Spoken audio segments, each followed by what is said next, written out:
in this week's parsha, one of the interesting things of the movement from Vayikra or Leviticus to the Midbar or Numbers is Vayikra or Leviticus is concerned with the nation as a whole.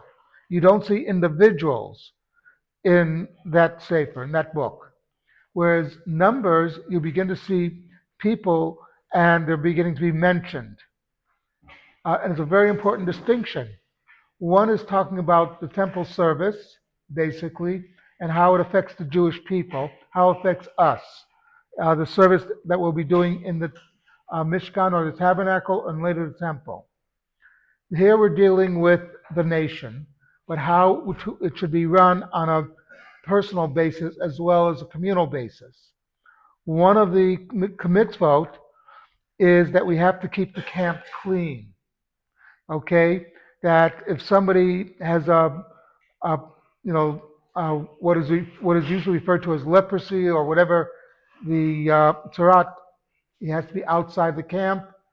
But it also deals with the fact that the camp has to be clean. You can't make a mess of it. One of the that you have to take care of these things because, as we know, one of the biggest problems when people get together is diseases can spread rapidly. During World War I, the biggest killer for the soldiers in the trenches was the dirt. That there were these places were horrible places to be in, and disease spread rapidly throughout these camps. When the Hazon Ish was in Bnai Brak, and the call came out to build a sewer system, he used this week's parsha to explain to his students, you have to help dig the sewers. He used this week's parsha, saying that it's up to us. We're building a city. The city needs a sewage system.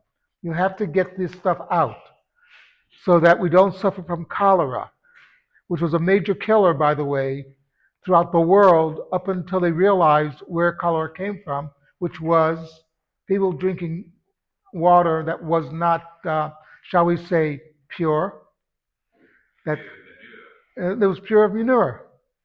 In other words, and the Hazon Ish used this to say, this is what we have to do.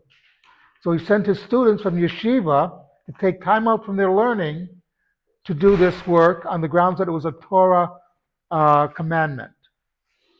So it behooves us that we don't litter and that we try to take care of our environment on a personal basis. I'm not talking about fighting global warming or climate change.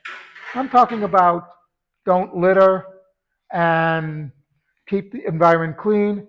As a side note, when Raphael Eitan was chief of staff in the IDF, he spoke to a Hesder yeshiva, and there was an orange peel on the ground. And he picked it up, held it in his hands, and said to the students, this is a Halul Hashem. This is a desecration of God's name, to litter in the land of Israel. Something to think about. Do we still have a minyan?